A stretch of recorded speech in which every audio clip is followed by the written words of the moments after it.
Terima kasih bagi Tuhan segala kemuliaan, pujian, hormat, dan pengagungan. Kami telah siap untuk mendengarkan firman-Mu di saat ini. Dalam nama Yesus firman yang hidup kami berdoa. Haleluya. Semua kita yang telah siap dengar firman sama-sama katakan amin. Shalom. Shalom. Haleluya. Bapak Ibu ada sukacita, amin. Yang ada di belakang-belakang situ bisa geser-geser di sini. Mari.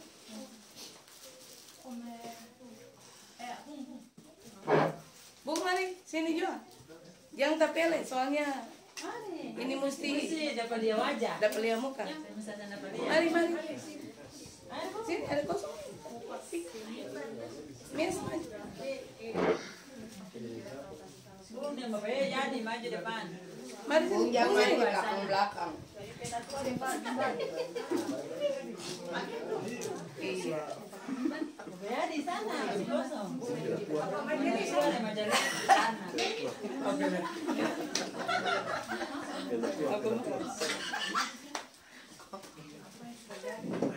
Haleluya. Luar biasa. Ini tembak nyari bagus apa? Aduh, senang kecil. Hari ini ada tema. Tema kuning nih Mama Lena. Oh ya. Makeke Deng Nihes. Bisa. Saya tahu bisa loh, di situ bersanding kan. Kayak ada orang. Bapak jadi taruh tehnya. Oke, kita mulai. Oh, mimbar kerajaan Allah. Oh, ada lagi. Awas ada.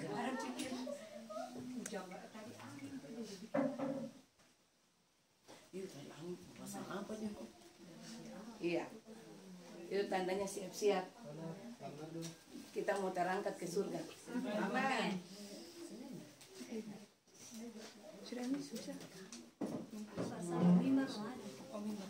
Oh, mimbar ini luar biasa.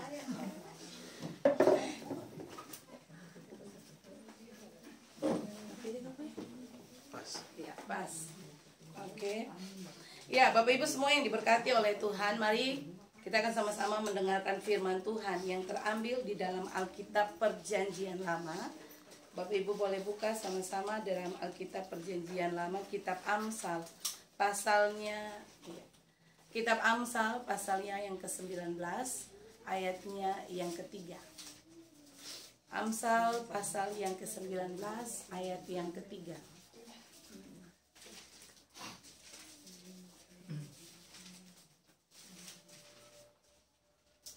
Sudah? Amin. Oke. Amsal pasal yang ke-19 ayatnya yang ketiga. Kita undang Bapak Ibu semua boleh bangkit berdiri. Mari kita menghormati firman Tuhan. Kita baca sama-sama firman ini. Ya. Kitab Amsal pasalnya yang ke-20 asalnya yang ke-19 ayat yang ketiga. Demikian bunyi firman Tuhan. Kebodohan menyesatkan jalan orang, lalu gusarlah hatinya terhadap Tuhan. Satu kali lagi Bapak Ibu, satu kali dengan suara yang jelas terdengar. 2, 3. Kebodohan menyesatkan jalan orang, lalu gusarlah hatinya terhadap Tuhan. Katakan amin. Bapak Ibu disilakan duduk kembali. Terima kasih untuk Bapak Ibu semua yang sudah menghargai firman Tuhan. Iya, mari Bapak Ibu yang diberkati oleh Tuhan. Ya. Hari ini Bapak Ibu kita akan sama-sama mau belajar dari kebenaran firman Tuhan yang sangat luar biasa hari ini. Dari kitab Amsal pasal 19 ayat yang ketiga. Nah Bapak Ibu, beta kasih tema yang hari ini kita mau belajar adalah begini. Mari tinggalkan kebodohan. Katakan amin. Amin. Amin. Tinggalkan kebodohan. Ya. Oke. Nah Bapak Ibu yang Tuhan Yesus berkati. Kalau Bapak Ibu mendengar kalimat bodoh, kita percaya tidak ada satu orang pun yang duduk di tempat ini yang mau dikatakan bodoh. Betul? Ya.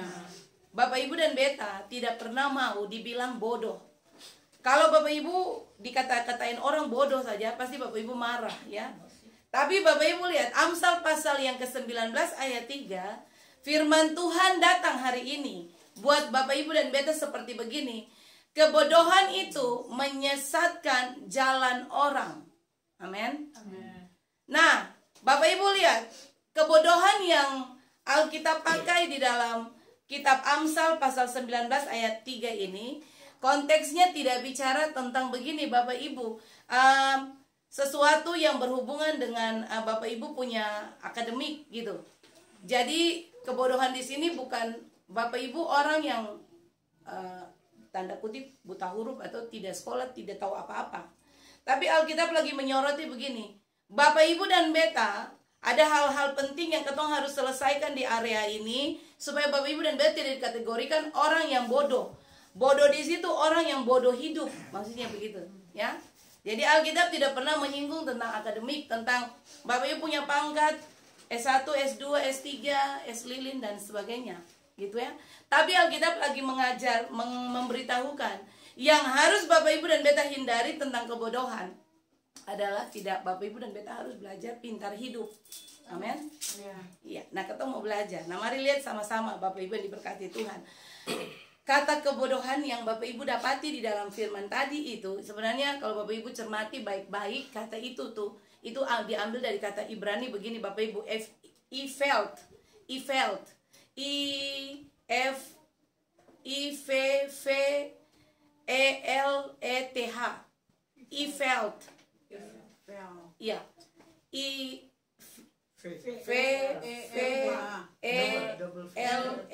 ya, double V.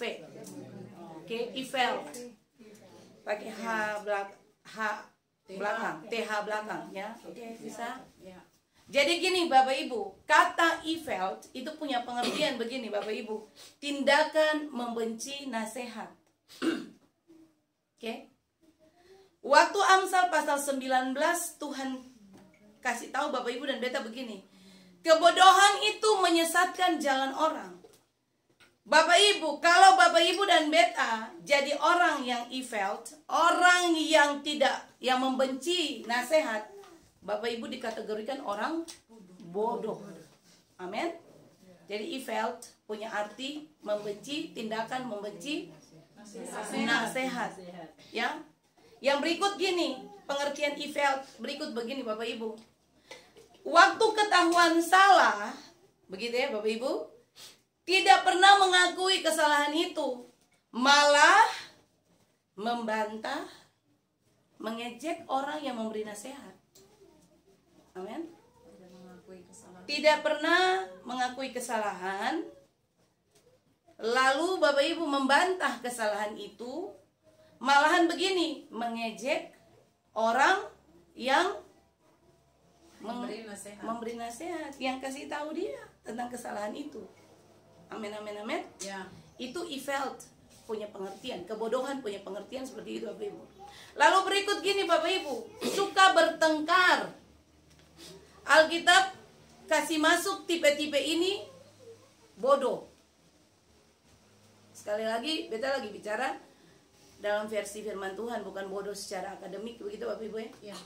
Bapak Ibu sekolah setinggi apapun, tapi kalau Bapak Ibu tidak lakukan hal-hal yang firman Tuhan bilang ini, Bapak Ibu kategori orang bodoh. Suka bertengkar. Lalu yang berikut Ifelt punya pengertian berikut gini, tindakan tidak bermoral. Itu bodoh. Yes. Bisa? Ya. Jadi coba Bapak Ibu perhatikan, habis tulis Bapak Ibu perhatikan, ini pengajaran luar biasa. Firman Tuhan tidak kebetulan datang mengajar, mendidik, menasehati Bapak Ibu dan Beta yang bicara hari ini, supaya katong bijak, bijak untuk menyikapi katong punya kehidupan hari-hari ini. Karena begini Bapak Ibu, hari-hari ini ada terlalu banyak orang yang merasa diri sangat pintar, tapi padahal tahu-taunya dari kategori 4 yang katong belajar ini saja, Alkitab bilang Bapak Ibu dan Beta bodoh. Bisa? Lalu kata menyesatkan, coba lihat kata menyesatkan di situ. Nanti baru katong jelaskan, lihat sama-sama. Kata menyesatkan itu diambil juga dari kata Ibrani. Begini Bapak Ibu, salap, S-A-L-A-P-H, salap. Bisa? Salap pakai H di belakang. S-A-L-A-P-H. Salap. Ya. Salap punya arti begini Bapak Ibu. Karena kamu tidak mau dengar nasihat, kamu akan bakal rusak dalam hidupmu. Hidupmu akan rusak begitu. Amin, amin, amin. Amin. Lalu berikut gini, kamu akan hancur. Lihat itu. Kamu akan hancur. Kemudian kamu akan tumbang. Bisa? Kamu akan tumbang. Yang berikut gini Bapak Ibu, kamu akan mengalami gini, keadaan diputar balik. Ingat itu baik-baik Bapak Ibu ya. Keadaanmu akan diputar balik. Nah Bapak Ibu ternyata begini, firman Tuhan luar biasa. Kalau Bapak Ibu dan Beta kategori orang bodoh yang tidak mau mendengar nasihat, yang kalau salah dikasih tahu, mengelak dari kesalahan, lalu balik mengejek orang yang memberi nasihat, ingat kata salap. Cepat atau lambat, Bapak Ibu akan masuk dalam zona ini. Hidupmu pasti akan hancur. Kamu akan bakalan rusak dalam hidup. Lalu begini, kamu itu akan tumbang. Sehebat-hebatnya kamu pasti tumbang. Lalu lihat ini Bapak Ibu, hidupmu itu akan diputar balik oleh Tuhan. Bapak Ibu yang pernah mengalami kemajuan dalam hidup, Bapak Ibu tak putar di zona itu saja. Karena begini, yang pernah mau dengar nasihat, waktu dinasehati menganggap diri lebih tahu dari orang. Waktu dikasih tahu tentang kebenaran, merasa diri begini, barang osis apa? Barang ale siapa? Ale rasa ale tahu, lebih tahu begitu. Nah mari Beta mau begini, Bapak Ibu, kita sedang belajar sama-sama. Bukan berarti Beta yang bicara lebih benar dari Bapak Ibu, tidak. Semua Bapak Ibu dan Beta sama. Kita lagi belajar begini, siapapun dia yang memberi Bapak Ibu dan Beta nasihat, selama itu dalam konteks kebenaran, terima saja. Amin. Amin, amin bisa. Ya. Kalau ada orang yang datang kasih Bapak Ibu bicara, itu tidak kebetulan. Itu Tuhan utus Bapak Ibu. Amin. Ya. Jadi kalau ada orang datang, lalu dia mungkin menyampaikan sesuatu tentang Bapak Ibu punya kesalahan, Bapak Ibu berendah hatilah di hadapan Tuhan. Amin. Amin. Terlalu banyak orang yang begini sampai hari dan detik ini, kalau orang bicara, ketemu merasa begini, hal ini siapa sampai saya bicara di Beta begitu. Katong tidak pernah menerima itu dengan kebesaran hati, lalu tidak pernah membuka diri untuk mendengar apa yang Tuhan bicarakan lewat orang yang ada di sekeliling Bapak Ibu dan Beta. Amin, amin. Nah ingat ini Bapak Ibu, kalau Bapak Ibu dan Beta sampai ada di titik ini, ingat, cepat atau lambat Bapak Ibu akan mengalami kehancuran di dalam hidup. Alkitab itu tidak pernah salah menulis sesuatu Bapak Ibu. Amin. Firman Tuhan tahu Bapak Ibu. Jadi Bapak Ibu dan Beta punya kehidupan, harusnya begini. Mari, tadi Beta bilang, siapapun dia, contoh, ada orang pemabuk yang datang menasihati Bapak Ibu, tidak usah lihat orangnya kan. Katong ini kan selalu menilai begini, saya betul, lalu saya mau bicara for Beta. Padahal waktu katong belajar prinsip kebenaran ini, Alkitab tidak bilang begini, kebodohan itu tidak dikategorikan begini Bapak Ibu. Orang yang mendengar nasihat cuma dari orang yang hidupnya benar saja. Tetapi dia pakai kata begini, menolak nasihat. Kalau ada orang pemabuk, Bapak Ibu pun orang tua, mohon maaf, kalau Bapak Ibu orang tua mungkin orang tua yang masih mabuk, lalu dia duduki anak-anak, lalu dia nasihati anak-anak, terima saja. Selama itu nasihat dalam kebenaran, Bapak Ibu terima itu. Amin. Nah ini yang ketemu mesti rubah, ketemu pun cara berpikir ini. Kadang-kadang ketemu mau yang menasihati ketemu tuh dia mesti sempurna seperti malaikat. Oh tidak. Gitu. Makanya kenapa ada banyak sekali penolakan di sekitar Bapak Ibu dan Beta. Kalau Bapak Ibu punya satu kejelekan, Bapak Ibu satu nilai titik yang salah saja, lalu Bapak Ibu berdiri di mimbar ini untuk menyampaikan kebenaran. Orang yang tahu Bapak Ibu punya kelemahan, dia pasti akan menganggap remeh dalam hati. Bicara saja. Padahal apa? kelakuan yang sama dengan yang bicara. Tapi beta mau persekutuan ini bukan tipikal begitu. Amin. Amin. Bapak Ibu sejak dengar firman ini, ingat ini Bapak Ibu. Siapapun dia yang bicara menyampaikan firman Allah, tidak usah lihat orangnya. Tidak usah lihat pribadi. Yes. Karena tidak ada manusia yang sempurna. Amin. Ya. Kesempurnaan itu ketemu saudara muslim bilang milik Allah. Ya. Jadi ketemu semua ini tidak sempurna. Tapi ketemu belajar mengubah cara berpikir. Kalau ada orang yang menasihati Bapak Ibu tapi dia punya kehidupan tidak seperti apa yang dia bicarakan, terimalah nasihat itu saja. Jangan ikuti apa yang menjadi dia punya gaya hidup. Bisa? Bisa. Luar biasa Bapak Ibu. Supaya gini Bapak Ibu jangan kategori Alkitab bilang kamu bodoh. Kamu bodoh. Lalu yang paling parah begini. Bapak Ibu dinasihati, dikasih tahu dalam kebenaran. Lalu Bapak Ibu merasa begini. Itu tidak penting untuk saya. Lalu balik mencemooh orang yang menasihati Bapak Ibu. Menyampaikan kebenaran, Bapak Ibu cemooh dia. Ingat kata salaf. Kamu akan hancur. Tepat pada waktunya kamu akan hancur. Hidupmu itu tidak akan maju-maju. Kamu akan mengalami gini, putar balik arah. Tuhan balik kamu punya keadaan. Karena apa?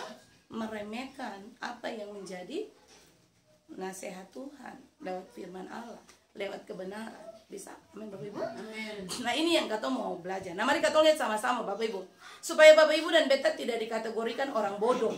Apa yang kata mesti lakukan? Hal pertama yang Bapak Ibu dan beta harus lakukan begini Bapak Ibu. Firman Allah ajar Bapak Ibu begini. Selama Bapak Ibu dan beta dikasih Tuhan kesempatan untuk bernafas, untuk hidup, mari Bapak Ibu harus sangat terbuka untuk menerima nasihat. Bisa? Amin? Amin. Terbuka untuk menerima nasihat. Tadi beta sudah bilang, siapapun yang bicara untuk Bapak Ibu, terimalah itu sebagai sesuatu yang baik, yang mungkin berguna untuk mengubah katong punya kehidupan. Tidak usah lihat dari latar belakang dia. Mungkin yang lagi bicara adalah orang yang tiap hari mabuk. Mungkin yang lagi bicara adalah orang yang hidupnya tidak benar. Tapi begini Bapak Ibu, posisikan dirimu untuk belajar untuk menerima nasihat. Katakan amin. Amin. Supaya Bapak Ibu tidak mengalami kehancuran dalam hidup. Bapak Ibu tidak mengalami yang namanya Tuhan membalikkan keadaan. Amin. Bapak Ibu tidak mengalami tumbang. Bapak Ibu tidak mengalami gini, bakal rusak hidupmu. Karena Bapak Ibu adalah orang yang sangat-sangat terbuka untuk menerima nasihat. Bisa? Bapak Ibu? Itu poin pertama yang Bapak Ibu dan beta harus lakukan. Jangan pernah menutup diri dari nasihat orang. Ya. Sebenarnya kalau Bapak Ibu banyak menerima nasihat, pertimbangan, atau Bapak Ibu banyak menerima masukan dari orang lain, ingat ya, yang beta lagi bicara nih nasihat yang benar, bukan nasihat yang tidak benar. Bapak Ibu itu baik untuk kita punya kehidupan. Ya. Sehingga usah Bapak Ibu, beta percaya Tuhan kasih firman hari ini karena Tuhan tahu, Tuhan mau supaya katong jadi orang-orang yang punya hidup itu luar biasa. Amin. Supaya katong tidak rusak, katong tidak hancur, katong tidak mengalami tumbang, katong tidak mengalami apa? Keadaan yang diputar balik. Sehingga katong tinggal stuck di katong punya kehidupan ini saja. Tuhan mau katong berhasil, katakan amin. Amin. Itu poin pertama dari katong pengajian hari ini. Lalu yang kedua Bapak Ibu, yang kedua begini. Bapak Ibu buka Amsal pasalnya yang ke-19, masih tetap tadi ayat yang ke-11. Bapak Ibu lihat turun ke arah bawah ayat yang ke-11. Akan kali membuat seseorang panjang sabar dan orang dipuji karena memaafkan pelanggaran. Nah, Bapak Ibu, poin kedua begini, supaya Bapak Ibu tidak masuk kategori orang yang bodoh. Bapak Ibu dan beta tidak dianggap bodoh oleh Tuhan. Bapak Ibu harus berakal budi. Amin. Amin. Akal budi itu dalam teks dia punya kata asli Bapak Ibu dalam bahasa Ibrani dia pakai kata gini, sekel. Sekel, tulisnya biasa. Sekel. Itu akal budi. Oke. Nah, apakah sekel? Sekel punya arti begini. Tuhan mau supaya Bapak Ibu tidak dikategorikan orang bodoh. Bapak Ibu harus sekel, harus bijaksana. Sekel pun arti bijaksana. Amen. Oke. Lalu yang berikut, Tuhan mau kita itu begini Bapak Ibu, punya pemahaman intelijen yang tinggi. Jadi kata Sekel itu begitu. Kamu harus mau dinasihati. Kamu tidak boleh mencemooh orang yang menasihati kamu, supaya hidupmu tidak hancur, supaya kamu tidak tumbang, kamu tidak mengalami rusak, kamu tidak mengalami balik arah. Lalu kamu itu akan mengalami begini Bapak Ibu, kamu berakal budi, kamu akan mengalami yang namanya punya pemahaman intelijen yang tinggi. Amin, amin. Jadi orang yang terima nasihat, orang yang tidak mencemooh orang yang menasihati, itu ternyata dia tuh tipe-tipe, Alkitab bilang ya, bukan beta, dia itu tingkat intelijennya tinggi Bapak Ibu. Katakan amin. Luar biasa. Jadi ternyata, makanya tadi beta bilang di awal, Bapak Ibu diukur pintar itu bukan dari Bapak Ibu punya akademik ya, lulus dengan cum laude, lulus dengan IP 4 koma kan?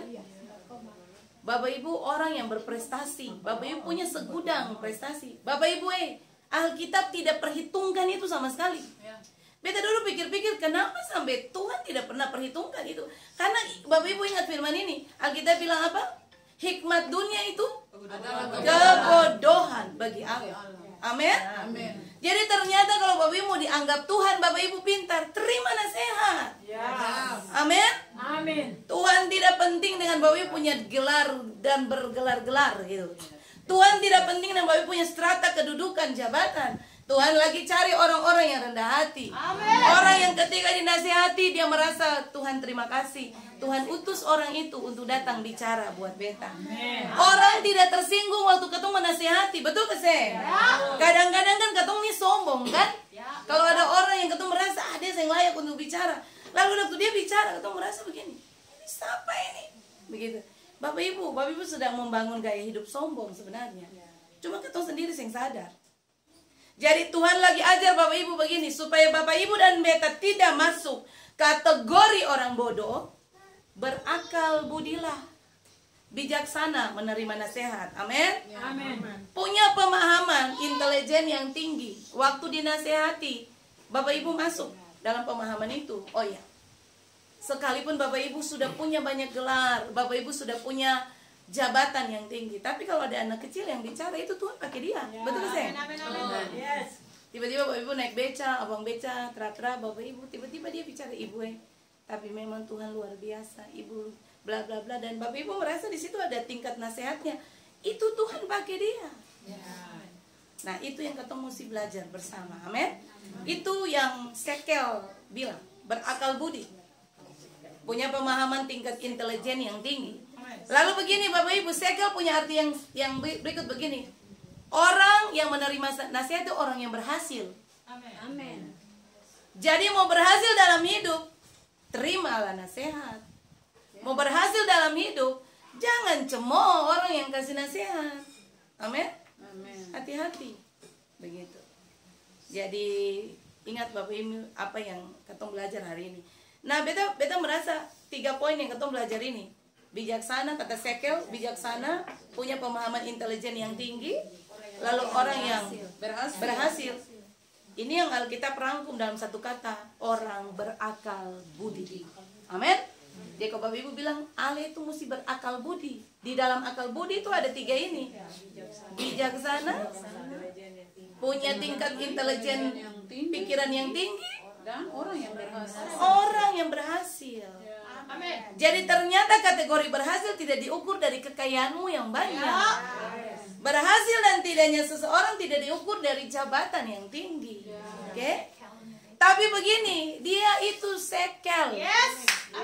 Dia orang yang berakal budi. Waktu dinasehati, dia membuka hati untuk dinasehati. Waktu dibilang, sekalipun mungkin dia merasa, aduh ini orang tidak pantas bicara, tapi karena dia orang yang membuka hati, orang yang bijaksana, berakal budi, Oke lah, dia terima itu sebagai pembelajaran baik buat dia. Amin. Nah Bapak Ibu yang Tuhan Yesus berkati, Tuhan lagi mau Bapak Ibu dan beta punya hidup itu benar-benar diubah. Sebab ingat ya, sadikilah Tuhan mau datang. Tuhan sedang mau datang, dapati katong masih hidup dalam ketidakbenaran. Jadi katong punya kehidupan hari-hari ini setiap hari diajar oleh kebenaran firman, supaya katong mengarah kepada gini Bapak Ibu, jadi seperti Yesus. Amin. Kehidupan akhir dari katong adalah kan seperti like Jesus, sama seperti Yesus kan? Itu yang Tuhan Yesus mau. Jadi beta percaya Bapak Ibu dan beta sedang belajar untuk hal itu. Lalu yang berikut Bapak Ibu, mari katong lihat sama-sama. Hal yang ketiga yang katong lagi belajar, supaya Bapak Ibu dan beta tidak masuk kategori orang bodoh. Nah, lihat itu. Bapak Ibu lihat sama-sama dengan beta. Jangan gusar. Ya, ayat 3 turun ke bawah. Lalu gusarlah hatinya terhadap Tuhan. Bapak Ibu yang Tuhan Yesus berkati begini. Kata gusar itu diambil dari kata Ibrani sapah. Sapah. S-A-A-P-H. Sap. Sorry, bukan sapah. Sap. Sap tapi pakai H belakang, bunyinya H. Z double A P H. Zap. Oke, bisa? Zap. Sapu arti gini Bapak Ibu. Sap punya arti begini. Jengkel dan marah sama Tuhan. Oke, jengkel dan marah sama Tuhan. Nah, waktu kitab Amsal pasal 19 ayat 3 dia menerangkan begini Bapak Ibu. Kebodohan itu menyesatkan orang, menyesatkan jalan orang.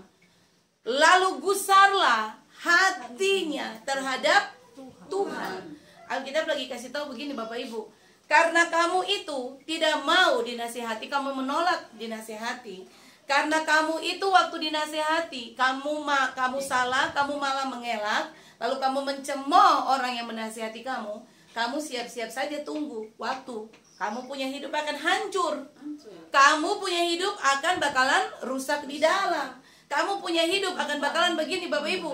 Mengalami putar balik. Tuhan putar kamu punya hidup, balik arah. Harusnya kamu maju, Tuhan putar kamu mundur. Begitu. Kamu akan tumbang. Nah, Bapak Ibu yang diberkati Tuhan. Lalu kalau kamu mengalami hal itu karena kebodohan kamu, tidak mau menerima nasihat, kamu sampai di titik begini, kamu gusar terhadap Allah. Kamu saap kepada Allah, kamu jengkel, kamu marah sama Tuhan. Bapak Ibu, ada begitu banyak Bapak Ibu punya kesalahan yang membuat kadang-kadang Bapak Ibu mempertanyakan Tuhan toh. Padahal sebenarnya Bapak Ibu yang salah, Tuhan yang dipersalahkan. Makanya ketika Amsal bilang kamu gusar kepada Tuhan, kamu jengkel kepada Tuhan, karena kamu yang menolak nasihat. Amin, amin. Jadi ingat dalam ketemu semua peristiwa hidup yang terjadi begini. Jangan pernah Bapak Ibu jadi orang yang salah. Bapak Ibu menyalahkan Tuhan di dalam seluruh Bapak Ibu punya kehidupan. Tuhan itu tetap Tuhan, dia tidak pernah salah. Yang membuat Bapak Ibu dan beta menderita ya karena katong punya kebodohan. Amin, amin. Tuhan sih pernah rancang kebodohan atau kesusahan untuk Bapak Ibu dan beta karena katong punya keputusan sendiri kan. Nah, katong tuduh Tuhan tidak adil. Katong bilang Tuhan seng dengar katong punya doa. Katong bilang Tuhan tidak sayang sama katong. Padahal karena Bapak Ibu sendiri yang tidak mau menerima nasihat. Akhirnya Bapak Ibu masuk kategori orang bodoh. Lalu gusar kepada Tuhan. Marah Tuhan. Bilang Tuhan tidak adil. Jengkel sama Tuhan. Beta bilang begini Bapak Ibu. Kalau Bapak Ibu punya banyak masalah. Kalau tidak datang ibadah. Tidak datang berdoa cari Tuhan. Itu kau sedang gusar sama Allah. Kau marah Tuhan kan? Sementara Tuhan sih yang pernah bikin salah. Bapak Ibu punya kebodohan, Bapak Ibu sendiri menderita, Bapak Ibu persalahkan Tuhan yang tidak pernah melakukan kejahatan. Jadi kalau punya banyak masalah, rajin datang ibadah. Itu tanda Bapak Ibu punya hubungan dengan Tuhan baik-baik saja. Katong bisa nilai begitu saja. Makanya beta bilang kalau marah sama pribadi orang itu jangan marah Tuhan.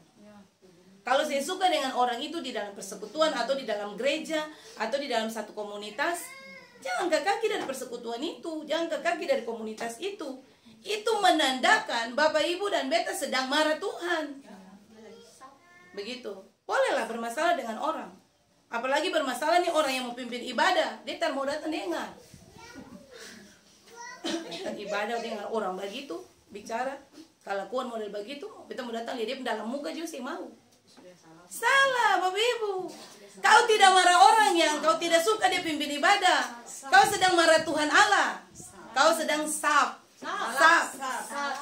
Iya. Kau sedang sab.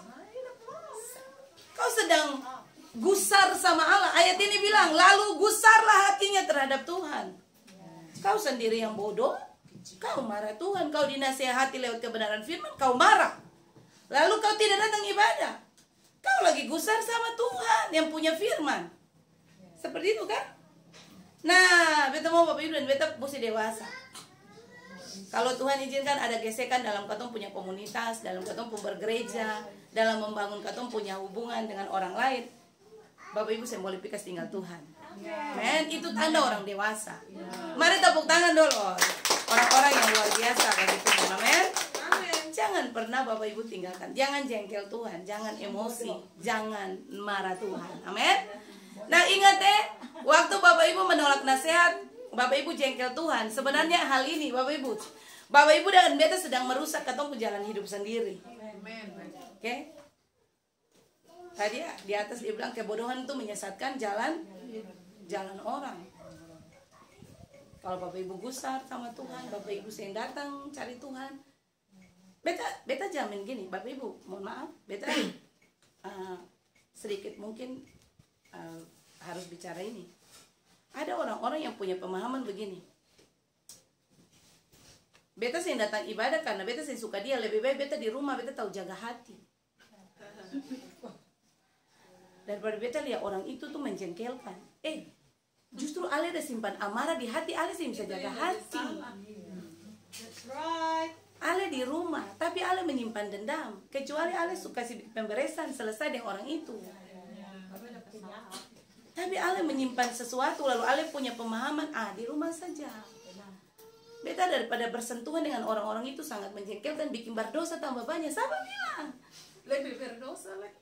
Coba cek ulang. Kalau kata lagi bermasalah dengan orang, lah kata saya mau ketemu dia dengan alasan di rumah lebih aman, lebih bisa menjaga hati, bisa kasih? Oh, lebih kata stres di rumah. Ini penyakit itu sepertinya tidak ada ayat firman itu. Tapi kan ada orang punya pemahaman begitu toh? Iya. Beta saya suka dengan majelis itu. Dia punya ibadah, pimpin ibadah, jatuh ibadah, saya datang. Di rumah saja supaya bisa jaga hati. Waduh, di rumah jaga hati bagaimana? Saya lagi emosi orang. Gitu. Jadi katong yang boleh punya pemahaman itu Bapak Ibu Bapak Ibu beta berharap katong semua yang belajar firman hari ini katong mulai dewasa dalam Tuhan. Amen. Apapun masalahnya Tuhan saya pernah salah. Bapak Ibu datang cari Tuhan karena begini, itu kebutuhan. Bapak Ibu tidak bersentuhan dengan orang yang menyakiti engkau. Bapak Ibu tidak bersentuhan dengan orang yang sedang menceritakan engkau, yang menghujat engkau. Bapak Ibu sedang berurusan dengan Tuhan yang punya kau punya hidup itu. Dia kasih Bapak Ibu nafas hidup, itu tujuannya supaya kau datang cari dia. Setuju? Setuju. Iya. Supaya jangan ketemu jalan hidup itu rusak karena ketemu punya kebodohan. Nah, beta terakhir Bapak Ibu, mari ketemu belajar cara bagaimana supaya Bapak Ibu bisa putar kembali Bapak Ibu punya hidup. Ya. Ada beberapa poin yang beta mau sampaikan. Cara supaya Bapak Ibu punya hidup, Bapak Ibu putar balik cara hidup. Cara putar hidup kita, putar balik Bapak Ibu punya kehidupan. Tadi karena kebodohan, ketemu punya kehidupan Tuhan putarkan. Nah sekarang ketemu putar balik ke arah yang benar nih.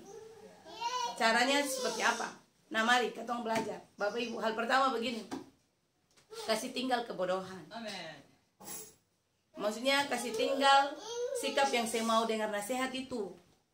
Kasih tinggal sikap hati yang kalau orang bicara, kalau susah orang kasih tahu dalam kebenaran, lah boleh mencemooh orang itu.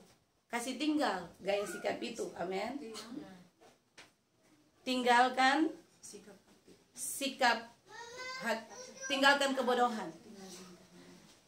Itu supaya Bapak Ibu punya arah hidup dibalik kan? Putar balik. Tadi kan Tuhan putar balik karena ketemu kebodohan toh. Sekarang supaya kita bisa membalikkan keadaan itu, Tuhan ajar Bapak Ibu dan beta begini. Tinggalkan kebodohan. Coba bilang sama-sama dengan beta, tinggalkan kebodohan.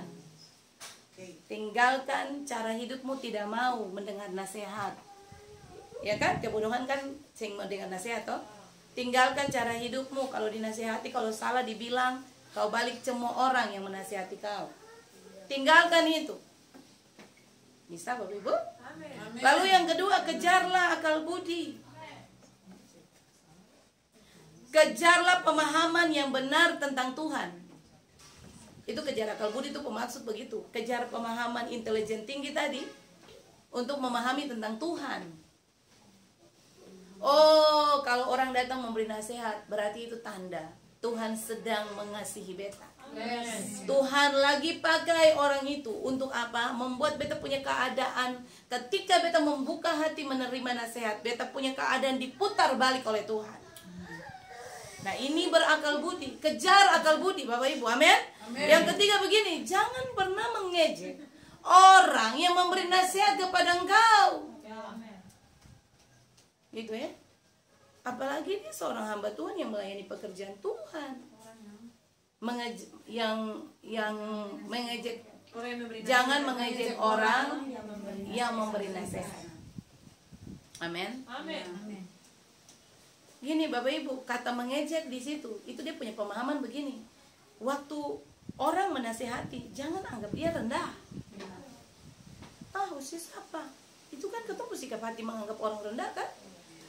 Yang berikut begini, merasa begini, tidak selevel dengan beta kok. Saya menasihati apa? Saya kehidupan dengan beta, kehidupan lebih baik dari saya.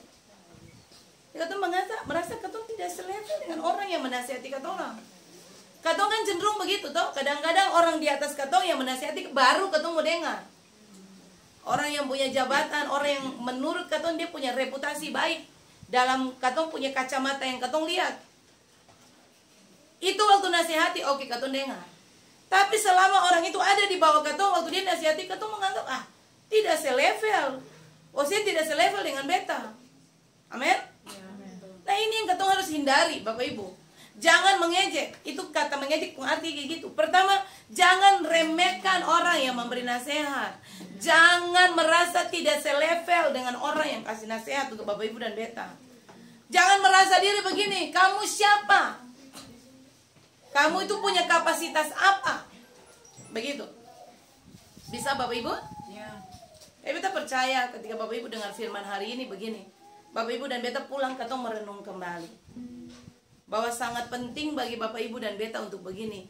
Katong harus tinggalkan kebodohan. Yes. Coba sama-sama katong bilang, tinggalkan kebodohan.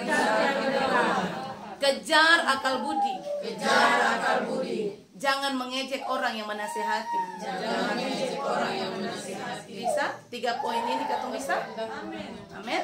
Jangan pernah Bapak Ibu dan beta memandang remeh, merasa tidak selevel, merasa orang itu di bawah Bapak Ibu, dia punya status, dia punya kedudukan, dia tidak punya apa-apa. Lalu dia bicara, Bapak Ibu tidak merespon dia. Nah, ini yang katong perlu belajar. Nah, Bapak Ibu yang Tuhan Yesus berkati, beta sampai pada kesimpulan terakhir. Kesimpulan gini Bapak Ibu. Stop bodoh. Coba korek teman kiri kanan lah bilang stop bodoh. Bilang bye-bye. Bilang bye-bye. Tuhan dengar di surga Bapak Ibu. Stop bodoh. Bilang kiri kanan. Nggak. Stop bodoh. Ingat deh, ini Tuhan lihat nih. Stop bodoh. Gitu. Oke? Bapak Ibu, stop bodoh. Itu kesimpulan terakhir saja. Jadi kata itu saja, stop bodoh. Bisa kasih status Jo. Stop bodoh. Ya. Jadi kalau Bapak Ibu mau menerima nasihat, itu kau orang pintar. Bapak Ibu tidak meremehkan, tidak membenci, tidak mencemu orang yang menasihati, itu kau orang berhasil. Amin. Kau punya hidup akan lihat, kau punya hidup semakin hari Tuhan angkat kau. Amin Bapak Ibu. Bapak Ibu, firman Tuhan sampai di sini. Beta selesai. Beta percaya hari ini Bapak Ibu sangat diberkati. Amin. Ya. Kiranya firman ini tetap menjadi kekuatan. Bapak Ibu bisa pulang share kembali dengan orang-orang di sekeliling Bapak Ibu yang Bapak Ibu kasihi. Biar semua orang yang dekat dengan Bapak Ibu adalah orang-orang pintar di dalam Amin. Ya, stop bodoh. Stop. Satu kali lagi, 3 kali kata bilang lalu kata stop. Stop bodoh. Stop bodoh. Stop bodoh. Tepuk tangan bagi Allah. Haleluya, haleluya. Tuhan Yesus berkati kata